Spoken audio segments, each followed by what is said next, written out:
Now that we have learned about the 6 characteristics of life, the idea is this.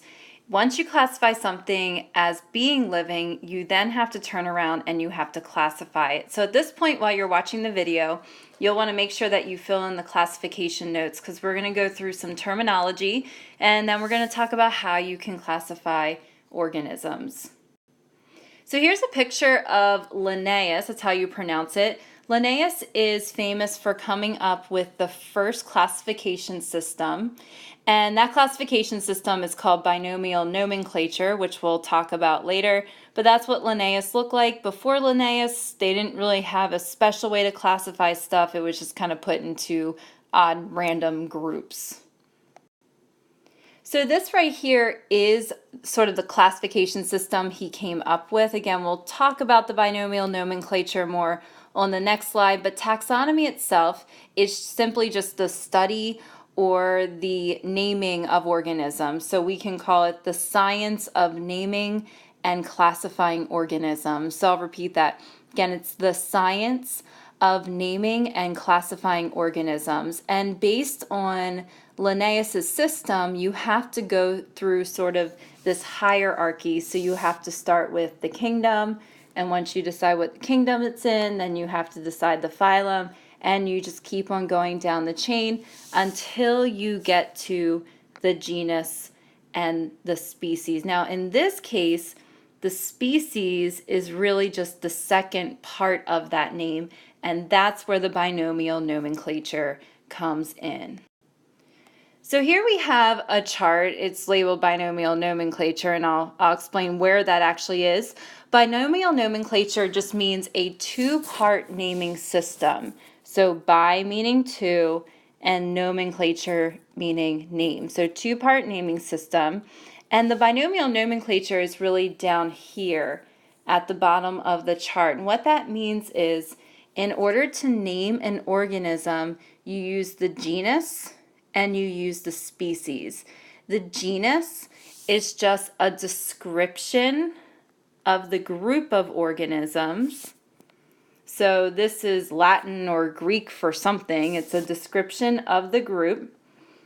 And then the species is really just an adjective describing a specific organism from that group. So again, the species is really just an adjective to describe a specific member from the group. And then, of course, that larger group that has something in common is the genus. So for example, and I have a place for that, let's write out the following. We have Quercus, alba.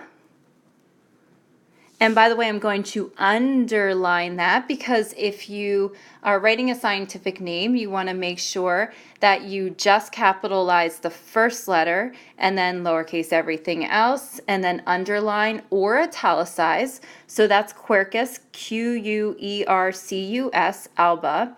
We'll write out another scientific name or another binomial nomenclature, and that is Quercus rubra. And then we'll write out one more. Sorry, I'm kind of running out of space here. And we'll do that Tito alba.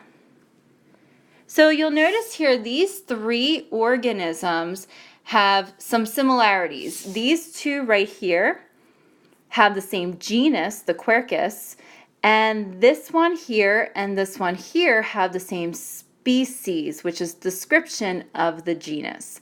Now the question might be which two are most closely related.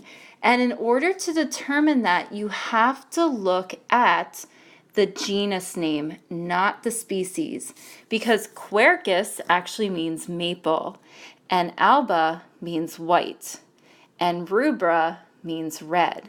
So this one up here is the white maple, this one is the red maple, and this, Tito, means owl. So this is a white owl. Obviously not as related to the Quercus alba as the rubra or the Quercus rubra would be. Okay, so make sure you look at the genus when you're trying to determine how closely related two different organisms are.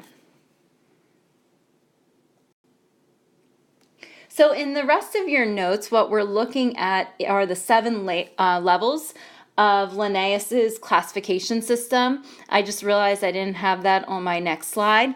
But Linnaeus's classification system, which we saw earlier, it was the second slide, goes kingdom, then phyla, then class, order, family, genus, and species. So before you can even get to the species, you have to start at the kingdom, decide the phyla, then the class, and the order, and you keep on going through. So for example, humans.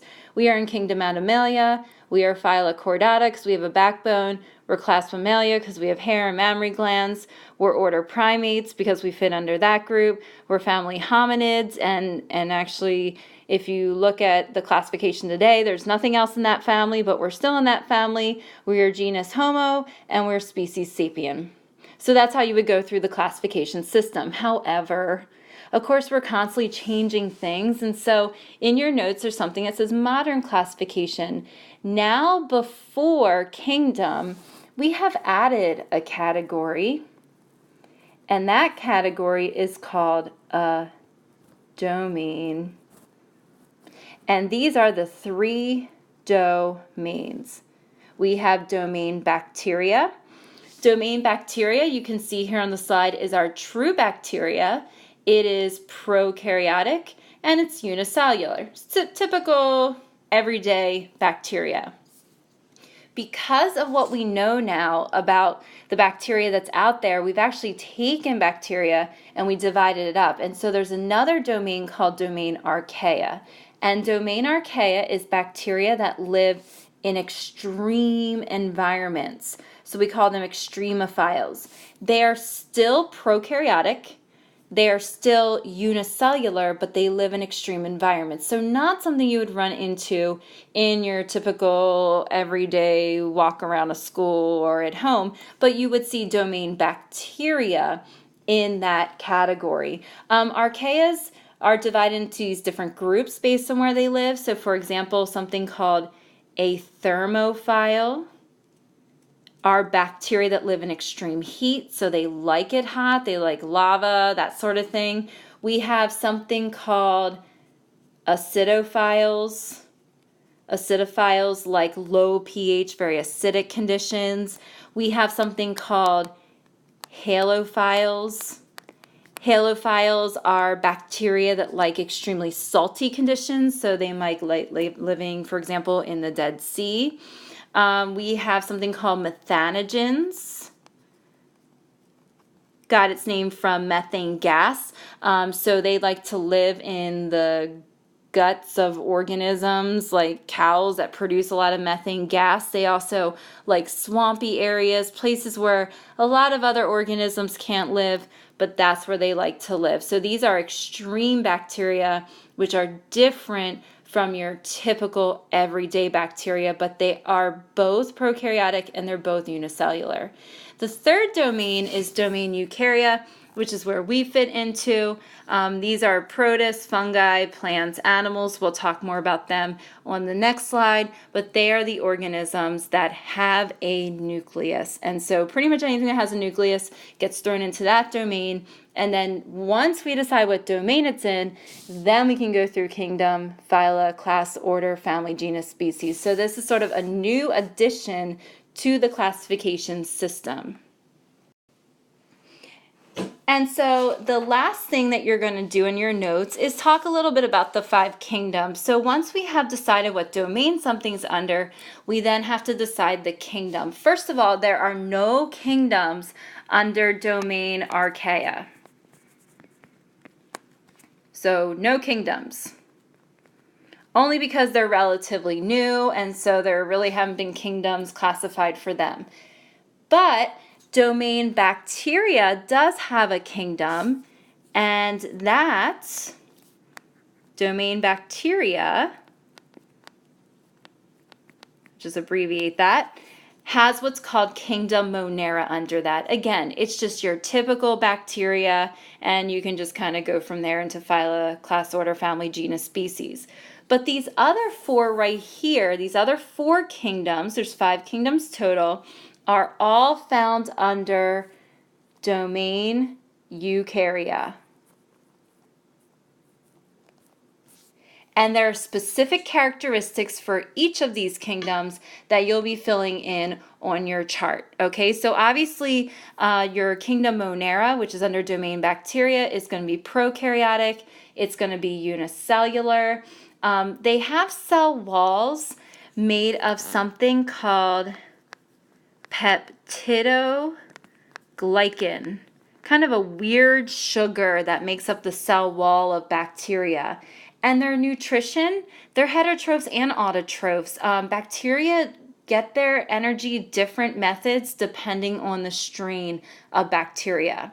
But these 4 kingdoms right here that are all eukaryotic, so you can fill that in on your chart. So kingdom fungi, kingdom animalia, kingdom plantae, kingdom protista are very unique. So for example, let's do kingdom protista.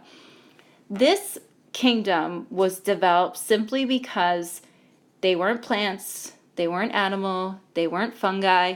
So if they weren't those 3, but they had a nucleus, they threw them in a kingdom together. So this is where algae fits in. Believe it or not, algae is not a plant. So algae is a protist. We have paramecium, these tiny unicellular things. We have amoebas. You may have heard of the brain-eating amoeba that had been going around a couple years ago. They're protists, but the idea is this. Some have cell walls, some don't. Some are autotrophs, some are heterotrophs. So protists are extremely diverse. Their cell walls can be made up of anything if they have cell walls. So it's not until we get to plants, animal, and fungi where we really start to get some defined characteristics. So for kingdom fungi, you may think, oh, mushrooms, they're all multicellular.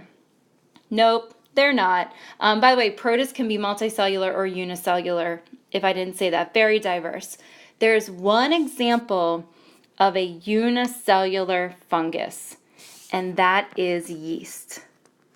So fungi can actually be unicellular. However, most of them are multicellular. They do have cell walls.